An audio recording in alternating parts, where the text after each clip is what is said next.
Third Eye is very lucky. You know, over the last 15 years, we've built really strong relationships with local advisors, consultants.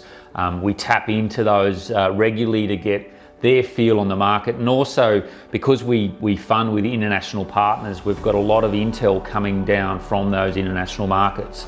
So we take all of those and we cross-reference everyone's opinion and we form opinions of ourselves. And what we're doing is we're taking that intel and we're targeting specific buyers, specific products, property types, to try and build a type of development that we believe is going to perform well post a COVID-19 recovery.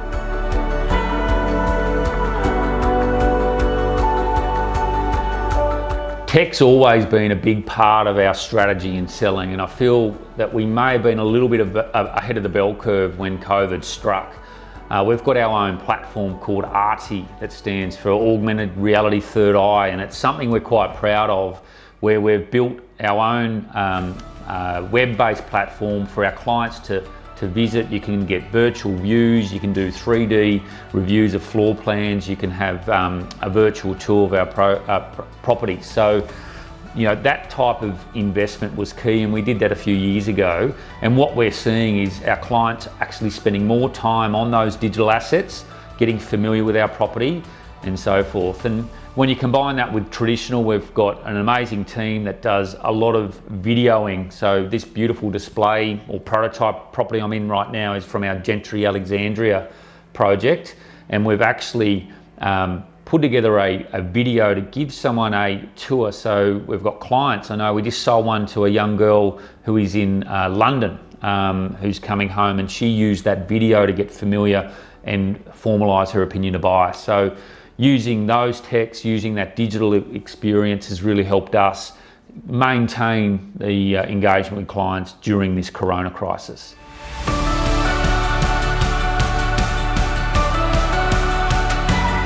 Yeah, look, I think the corona cloud, you know, as horrible as it is, does have a silver lining where it's really forced our industry to look at itself, to find out better ways to work with their clients. And you know, even it's made us look at ourselves and say, right, how can we give our clients the best experience possible with the restrictions in place? You can't have open displays with a lot of people walking through. So I think that you'll see a lot of people pop up, a lot of companies, individuals. You'll see some leaders of thought about how you can actually operate and use some of the learnings we've picked up through the crisis to make it a better experience for people buying off the plan or buying new homes in an apartment style project.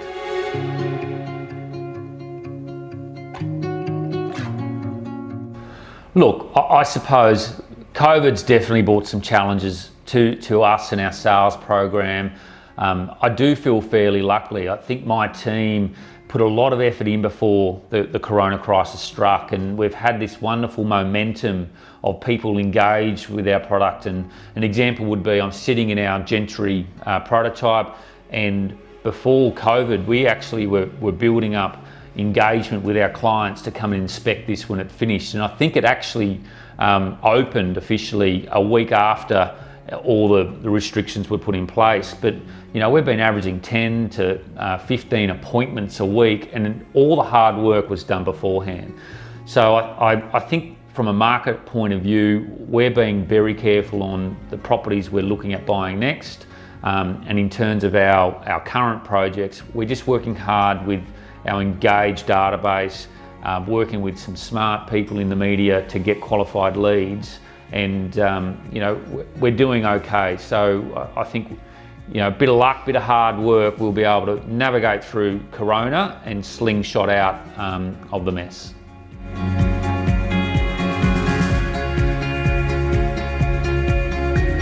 Look, there's no doubt that the pandemic's going to change consumer behaviour about property.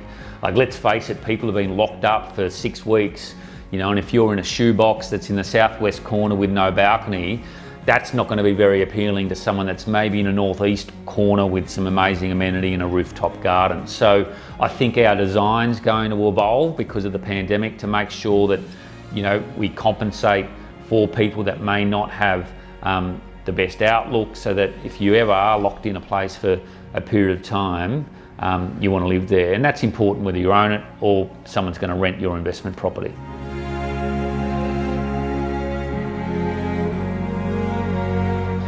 Look, I don't know if boom's going to be the right word to use, but we are tracking there's going to be an enormous focus and investment in infrastructure. Whenever there's a crisis, and if you look way back in the past, what follows these downturns is government-driven investment, it's government-driven incentives. So we're watching that closely because we believe that our industry, which is such a large economic driver, governments will be wanting to spend money, combining that with private enterprise. So will that be a boom? Maybe not like we saw in years past, but there will be definite opportunities for people like me to go and build strategic property in strategic areas and do quite well, and for people to go and buy beautiful new homes and investment properties in areas where people are going to live, work and play. So, we're tracking that closely to make sure that we're ready for it.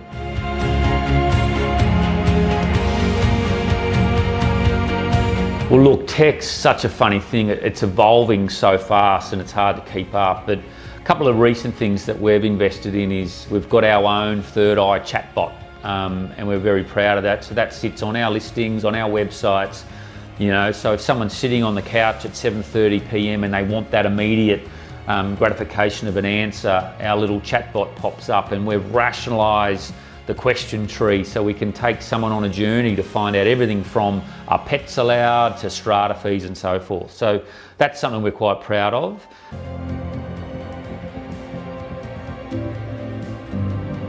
So obviously when Corona became a health crisis, we had to protect our staff and the people that were visiting our prototypes or displays. So straight away we had laser checks for temperature, we've got hand sanitizer in nearly every room, and we've asked our guests to wear face masks because our staff wear them as well. So that was a priority for us.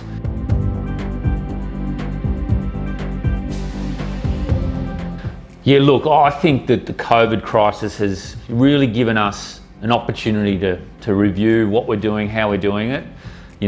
From a design point of view, we always chase excellence anyway, but this COVID crisis has highlighted to me how important the space is, how important design is, that integration with indoor and outdoor living, making sure we get lots of natural light, lots of cross ventilation and so forth. So I can tell you from our point of view, all our chats with architects, interior designers are about maximising those things going forward.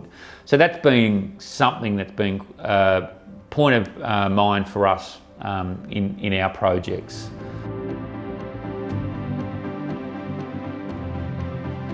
Right now, we're engaging with the most active buyer in the marketplace, and that's the cashed up downsizer. And that's something that we don't see changing for the foreseeable future.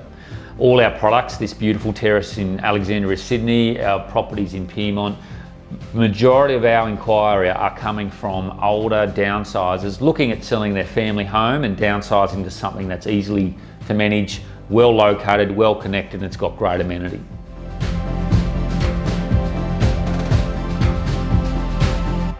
What's been really interesting during the COVID crisis is that there is a percentage of international buyers interested, and they're what we call trophy hunters or sophisticated investors. And the reason they're targeting us and our projects is the Aussie dollar is so low. So there is a percentage of international buyers that are looking at this crisis, and playing the arbitrage on trying to come into our market, pick up a property for perhaps less than what they would pay with, simply because the exchange rate's so low. In terms of that investor-driven market for foreign investors wanting to own a piece of land in Australia, unfortunately that's really dropped away for us, and we're not seeing much activity at all in that space.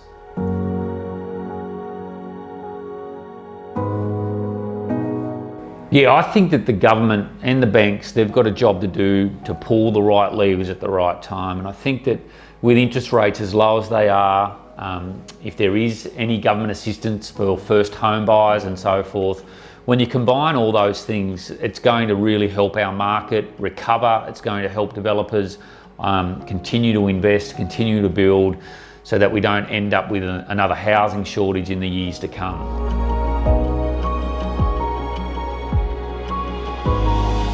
In terms of apartment buyers and buying that dream home, don't wait. If that fits within your budget, it's somewhere that you're going to live in for a number of years, don't let a COVID crisis that's going to be around for the next few months dictate your term. If it makes sense for you, you can afford it. I always say buy it, because you're going to live in it for 5 to 10 years, and let's face it, well, let's hope that COVID's a distant memory by then anyway.